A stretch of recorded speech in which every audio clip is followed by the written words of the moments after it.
courses for 21st century skills. So in this video we'll talk about an important concept called self-learning. So we'll go over the definition, the importance of self-learning, and the gaps which are there currently, and also how you can get started. So let's get started. So what's the definition of self-learning? So self-learning means education without the guidance of masters or institution. It is also called auto-didacticism. So generally when we think about education, we think about teachers, we think about institutions, colleges, schools, etc. So we think when the teacher will teach, the professor will teach, or whenever we go to a college, then only we'll learn. But this autodidacticism is when we are learning on our own. And there is no motivation of clearing an exam or any pressure from outside. We are learning on our own. So that's the definition. Now in the current age, what we are seeing that many students are dependent on teachers. In tuitions in India is a big sort of industry, and schools and colleges of course. So this leads to students not being developing the ability to learn on their own. They're always dependent on a teacher, they are always dependent on school or tuitions. They are sort of running after teachers, but they're never trying to learning on their own. So this sort of hampers the self growth. We'll just look at how it does, right? So self learning is very important, right?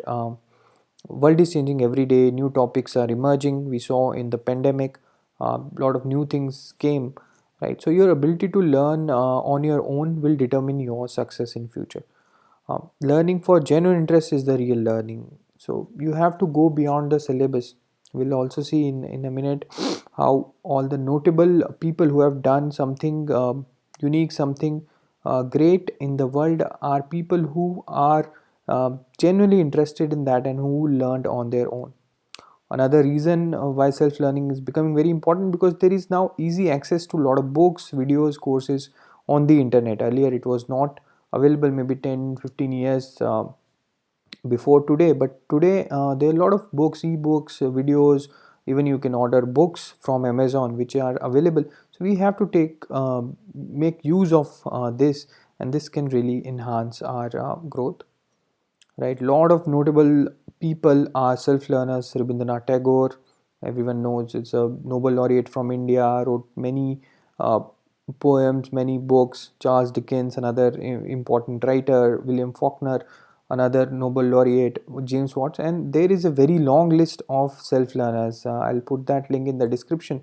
Actually that list in fact inspired me to talk more about this concept. So a lot of people who have done something big, something unique, have been self-learners, and it is in a way seems obvious, because when you have that genuine interest, you're not dependent on a teacher, you're not dependent on going to a university to learn.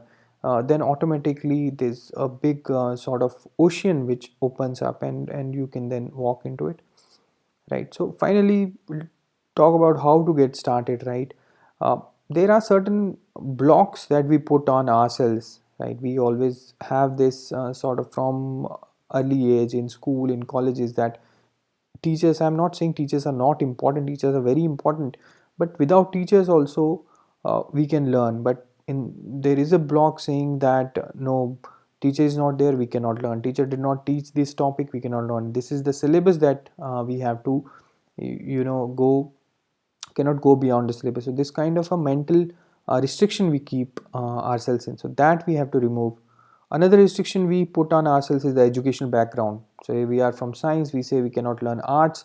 We are from arts, we say we cannot learn commerce, and so on. So if you have this kind of restriction put on yourself, then of course the learning on your own is hampered, right? So first we have to remove that. We have to learn from textbook, we have to learn from discussion, we have to learn by doing, we have to learn from experience, right? A lot of times books are also outdated, right? Somebody wrote a book 20 years ago, today it might not be applicable because the world is changing every day. So we have to learn from experience.